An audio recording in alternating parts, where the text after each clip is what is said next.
before you turn on the electrical, we want to make sure we have full voltage from the generator. So that's 1750 on the aux engine. So never turn on anything electrical until you have that voltage. And in fact, never turn this off until you have the breakers off. So what that means is right now we've got the engine at enough RPM so we know that we have power. So there's two breakers here that we turn on and off for service. These two, we keep them together. Once we have the full voltage, the 1750 RPM, we can now turn these breakers on. One of them is for the production system, which is the density meter and the flow meter. The other one is for the PLC cabinet and computers. So they come on together. So right now we have power. So the PLC right now is being energized in the back cabinet. It's coming on, and you can tell because we now have lights in the chair. The chair is also powered from the PLC, everything in the chair. So we can see that we have our power. This comes from our 24 volts. Everything in the PLC comes from the 24 volt power supply inside the cabinet.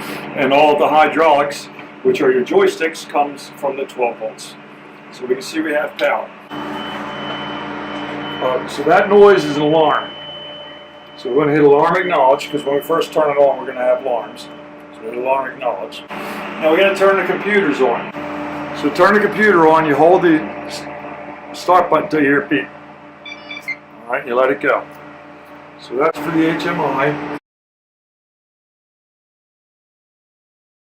And then we're going to do the same over here. Same button in the back. And by the way, while you're back here, look down here. This is your high-pack key, very expensive key. You want to keep that.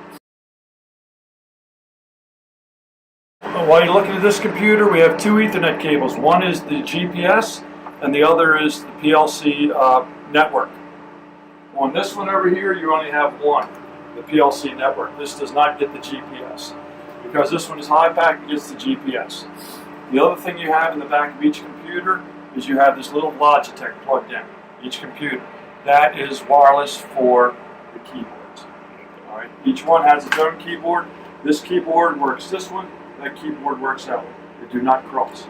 So now we're here, we're going to turn this on until you hear it beep. Start it up. Each computer has Windows 10 on it. They're touch screens. You can either use the keyboard or the touch screen. You slide up, we get the password. They're both the same. If you forget the password, the hint is cruise backwards. The password is cruise backwards, ESURK. Windows makes you put in a password, and that's the same for both of them. We're going to do this one too. ESURK. Now, when your starboard computer comes up, you have an icon in there. It's window viewer. You want to double tap it. Give it a second. It should start. If it doesn't, I missed it. And in fact, I'm glad that happened. I did miss it. I do it kind of fast. There it goes. Starts.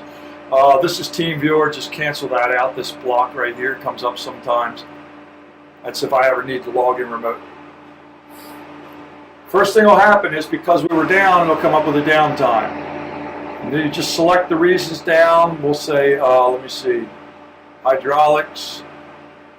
I got to enter all that blown hose. It's not real, but you got to enter something in. I have a list that you guys gave me. I'll type that in a little bit later. So this screen is now up and running. We'll go over the operation of the screens later. This is just start up and shut down. This screen over here, you have high pack. Double tap it. Give it a second, see if I got it. You can sometimes use a keyboard also. By the way, the keyboards, I keep them off up by the window. Take a look at the keyboard. It's red is off. Green is on. Keep them off when they're stowed so somebody won't be taking it. Look at the keyboard. You see the mouse here. You got right click. Just like right click for your, or left click, I mean, for your mouse.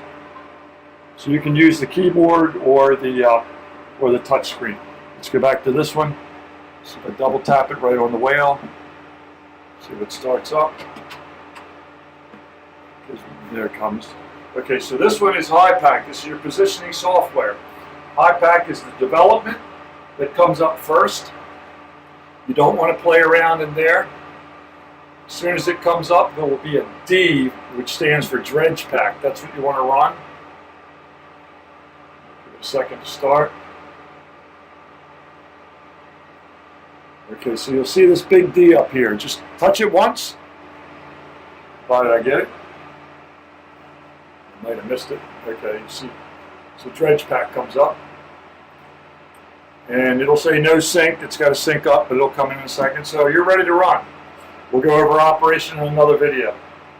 All right, so now this is Shutdown. At the end of the day, you still have your power on. You still have the aux engine at 700 or 1750 RPM to give us power. We never want to turn the aux engine off while these are on, unless there's an emergency. So to stop them, let's start with the Dredge pack. Hit the X up top here. That shouldn't have came up. I must have missed it. All right, there, I got it. So give it a second to save all the data and shut down.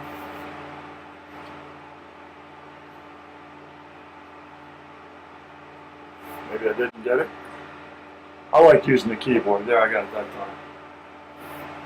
If you have trouble with your finger, use the keyboard. So what happens is we just shut down Dredge pack. It always reverts to high pack. Now you want to shut that down. You got another X. Now that that's down, your programs are off. You do your typical Windows shutdown. I can hit it. Okay. There we go. Now it brings up the power button. We hit the power button and shut down. Same on this side. On my HMI, which is the graphics, I gave a shutdown button. We do not have an X at the top. This one takes, it's saving data. I hit the shutdown. You can see that it's shutting down. So now it's down. And again, just hit the power button, shut down. At this point, now that it's shut down, I want you to go over to the breakers in here and turn those two breakers off. These two on the right. Now you're at liberty to do whatever you want because no power is going anywhere.